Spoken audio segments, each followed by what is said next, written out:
जगतपुर गांव में रहने वाला मल्लू पहलवान गांव से दूर एक घर बनाकर रहता था। उसके पास 50 से अधिक भैंसें थीं। वो पूरे दिन भैंसों की देखरेख करता और उससे प्राप्त दूध को पिया करता। उस पहलवान की यही दिनचर्या थी। वो दूध पी पी कर बहुत बलशाली हो गया था। एक दिन गांव का हरिया उस रास्ते से जा रहा था। मल्लू पहलवान उसे रोकता है। अरे भाई हरिया, जरा मेरी बात सुनो, मुझे तुमसे बहुत जरूरी बात करनी है। हाँ पहलवान जी, बताइए क्या बात है? मेरा विवाह किधर होगा, मुझे बताओ जरा। मल्लू पहलवान जी, ये मुझे कैसे पता होगा कि आपका विवाह किधर होगा? मैं तो ये भी नहीं जानता कि मेरा विवाह किधर होगा। तो आपके विवाह की दिशा मैं कैसे बता सकता हूँ? अगर तुम मुझे नहीं बताओगे कि मेरा विवाह किधर होगा तो मैं तुम्हें अभी उठाकर जमीन पर पटक दूंगा। पहलवान जी, आप कैसी बातें कर रहे हैं? जल्दी बताओ, वरना मेरी मार खाने को तैयार हो जाओ। पहलवान जी, मुझे माफ कर दीजिए, मुझे जाने दीजिए, मेरे छोटे छोटे बच्चे। मल्लू पहलवान गुस्से में हरिया की पिटाई कर देता है। कुछ दिनों मल्लू पहलवान उस रास्ते पर आने वाले हर आदमी से यही सवाल पूछता, मेरा विवाह किधर होगा? और लोग उसका उत्तर ना दे पाए तो वो उन लोगों की पिटाई कर देता था। वो अपने साथ 50 किलो का लोहे का डंडा रखता था। आवश्यकता पड़ने पर उसी डंडे से वो युद्ध किया करता था। एक दिन की बात है, एक ब्राह्मण और एक नाई दूर देश विवाह की रस्म करने उस रास्ते से जा रहे थे। रास्ते में मल्लू पहलवान मिल गया। मेरा विवाह किधर होगा? तुम्हारा विवाह? बताता हूँ, तुम्हारा विवाह वो उधर होगा है। तुम दोनों ने मुझे बहुत खुश किया है। मैं तुम दोनों को अपनी ये 50 भैंसें इनाम में देता हूँ। अब ये मेरे किसी काम की नहीं है। आपका बहुत बहुत धन्यवाद पहलवान जी। ये सब तुम लेते जाओ। अब ये सब मेरे किस काम के? अब मैं चला अपने ससुराल खातिरदारी करवाने। मल्लू पहलवान उस ताड़ के पेड़ को लक्ष्य बनाकर वहां पहुंच गया। वहां एक झोपड़ी थी, उसके अंदर विमला और एक बच्चा था।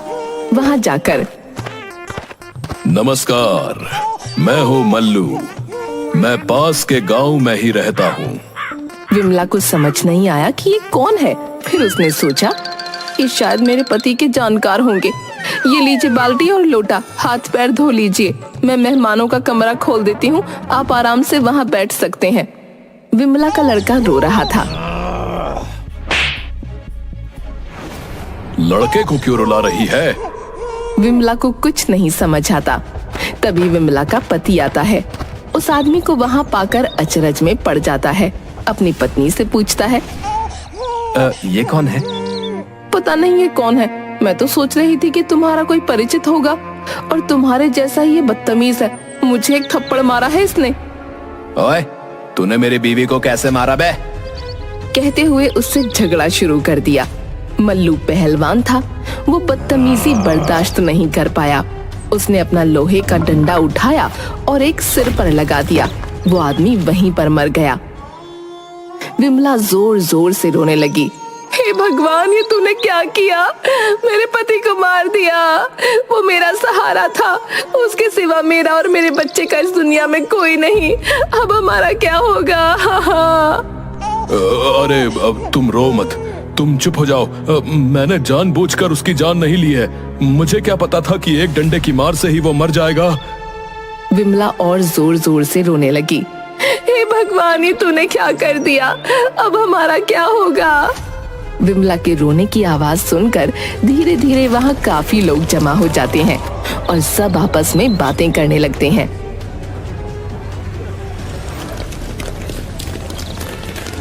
देखिए भाई, न्याय के अनुसार तो अब इस पहलवान को ही विमला और उसके बच्चे की जिंदगी का निर्वाह करना होगा।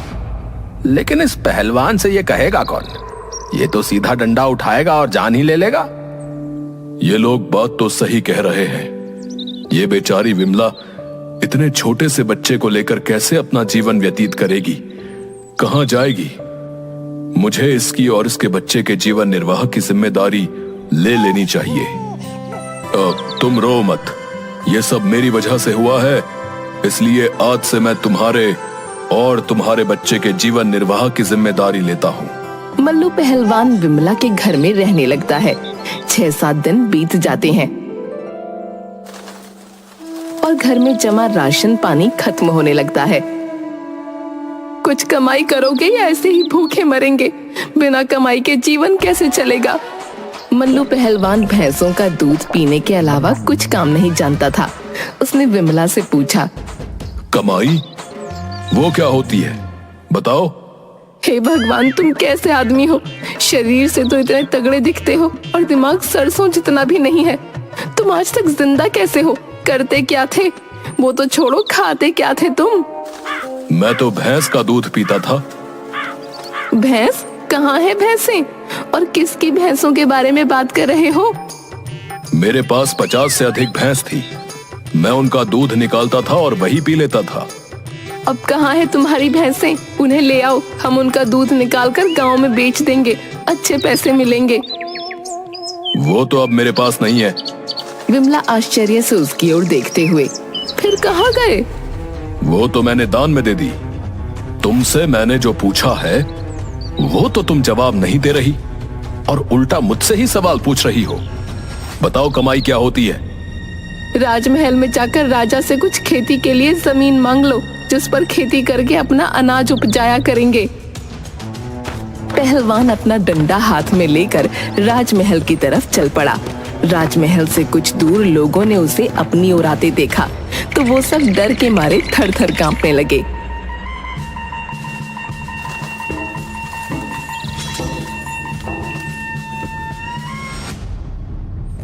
मंत्री जी, उस पहलवान के राजमहल आने से पहले ही उसके पास पहुंच जाइए और उससे यहाँ आने का कारण पूछ लीजिए, वरना क्या पता वो यहाँ आया तो एक आध को मार डालेगा। तुरंत उसके पास जाकर उसके आने का कारण पूछ लीजिए।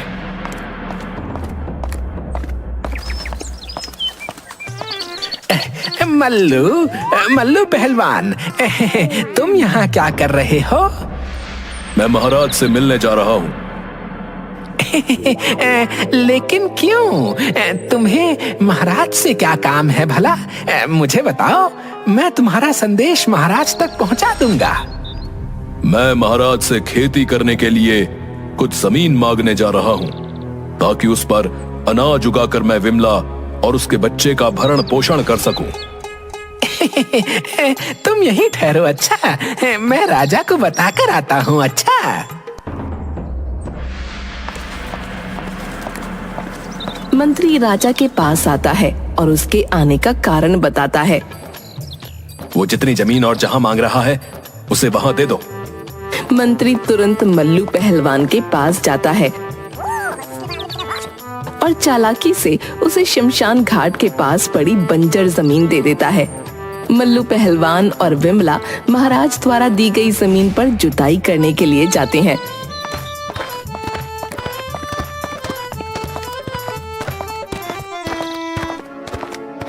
अरे राम जी, ये क्या? महाराज ने तो जो जमीन हमें दी है उसके बीच में इतना बड़ा सा पीपल का पेड़ है। अब हमें उतनी दूर का खेत छोड़कर फसल उगाना होगा। चलो कोई बात नहीं, थोड़ी कम फसल मिलेगी और क्या, कुछ नहीं से तो कुछ भला ही सही। ये खेत में आ रहा पीपल का पेड़ जिसके कारण हमारी फसल कम हो जाएगी, इसे अपने खेत से हटा देता हूँ। उसने पीपल के पेड़ पर लोहे का एक डंडा मारा जिसमें से 150 भूत नीचे उतरे।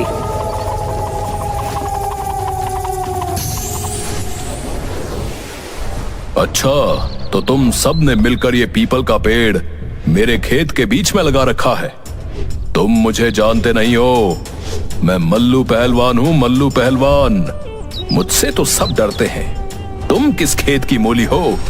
अभी तुम्हें तुम्हारी नानी याद दिलाता हूँ।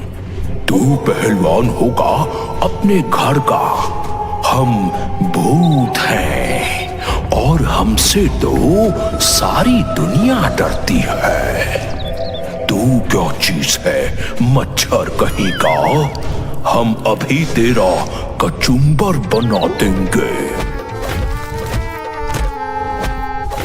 थोड़ी ही देर में भूतों की सारी गलतफहमी दूर हो जाती है। किसी का हाथ टूटा, किसी का सर फूटा, किसी का पैर टूटा।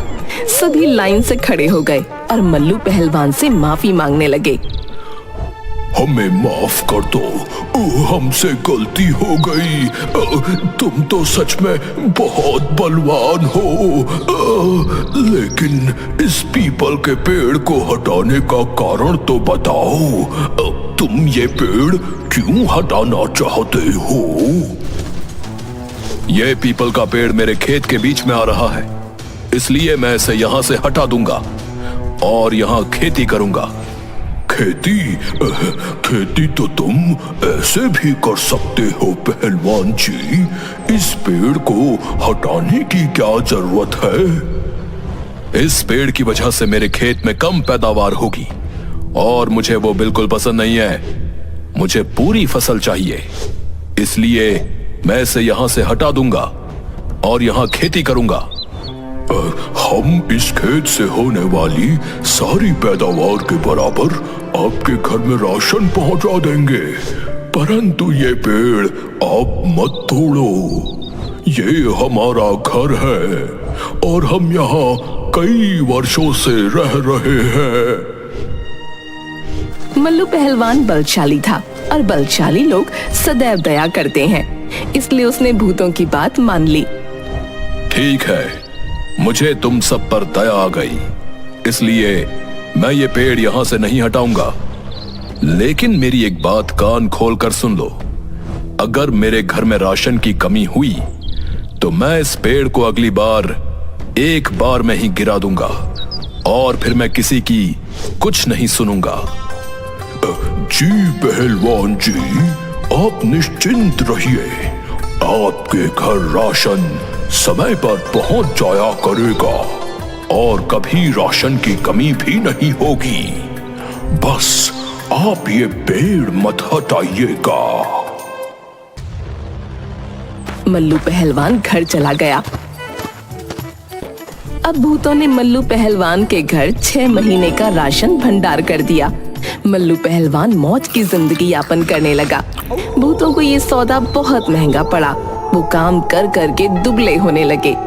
एक दिन बाद भूतों के गुरुजी वहाँ पहुँचे और उन्होंने उन सबको दुबला पाकर पूछा, क्या कारण है मेरे शिष्यों, तुम सब इतने दुबले दिखाई दे रहे हो? क्या तुम्हें समय पर भोजन पानी नहीं मिल रहा या फिर कोई और कारण है? मुझे बताओ, मैं तुम्हारा गुरु हूँ।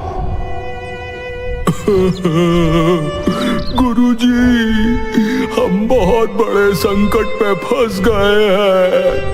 ये जमीन एक पहलवान ने ले ली है और वो यहाँ खेती करना चाहता है।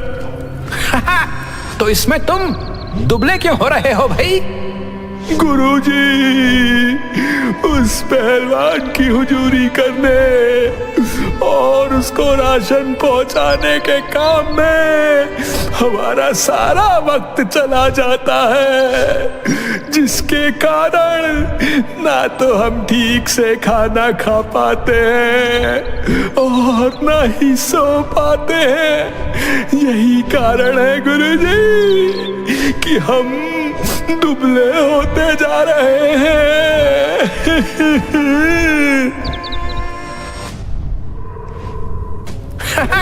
अच्छा, उस पहलवान की इतनी हिम्मत कि उसने मेरे शिष्यों को परेशान किया। तुम सब रो मत, अब तुम्हारी तकलीफ का अंत होगा।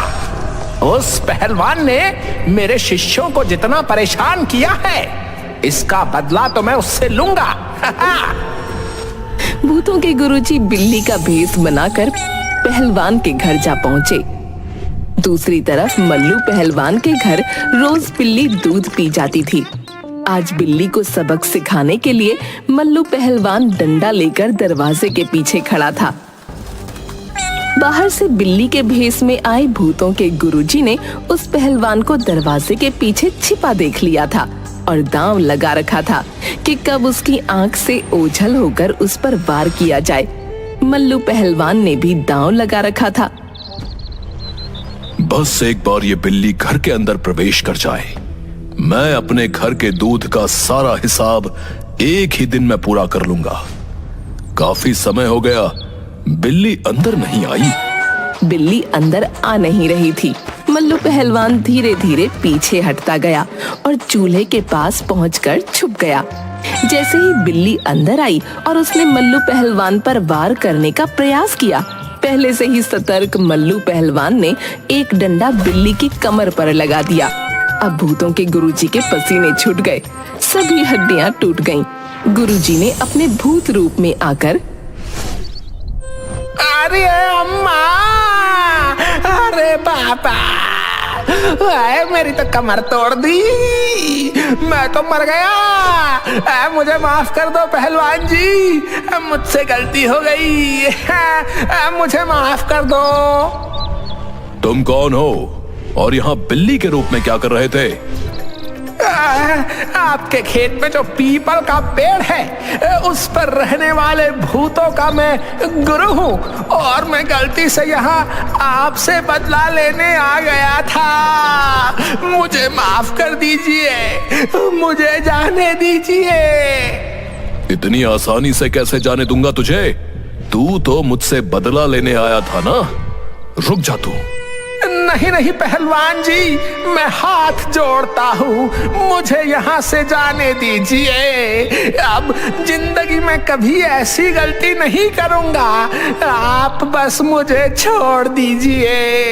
इसके बदले मैं आपको जो चाहिए वो दे दूंगा। इसके बदले में आपको जो चाहिए वो ले लीजिए, बस मुझे जाने दीजिए यहाँ से। ठीक है, मैं तुम्हें छोड़ देता हूँ, लेकिन तुम्हें यहाँ आने की सजा मिलेगी। कहिए पहलवान जी, क्या सजा है? मैं हर सजा स्वीकार करता हूँ। जितना राशन मेरे घर आता था ना, अब उससे दुगना राशन मेरे घर आएगा, समझे? तभी मैं तुझे यहाँ से जाने दूंगा। जी पहलवान जी, मैं स्वीकार करता हूँ। आपके घर जितना राशन आता था, अब उससे दोगुना राशन आपके घर आया करेगा। बस मुझे छोड़ दीजिए। मल्लू पहलवान ने भूतों के गुरुजी को वहाँ से जाने दिया। गुरुजी शिष्यों के घर पहुँच गए। गुरुजी की हालत देखकर शिष्य समझ गए। फिर भी उन्होंने पूछा, क्या हुआ गुरुजी? आपकी ये हालत कैसे हो गई? कमीनों, कुत्तों, तुम सबने मुझे पहले क्यों नहीं बताया कि वो इतना ताकतवर है? कौन से जन्म का बदला लिया तुमने मुझसे? गुरुजी, हम तो आपको रोकना चाहते थे, लेकिन आप हमारी कोई बात सुने बिना ही उस पहलवान से बदला लेने निकल पड़े गुरुजी। वो तो मेरी जान ही लेने वाला था।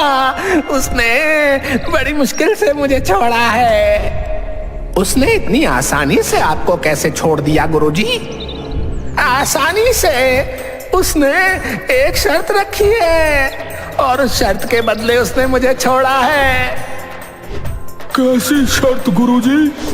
उसके घर पहले जितना राशन आता था, अब उससे दुगना राशन पहुंचाना होगा, वरना वो तुम सबके साथ साथ मुझे भी खत्म कर देगा। दुगना राशन?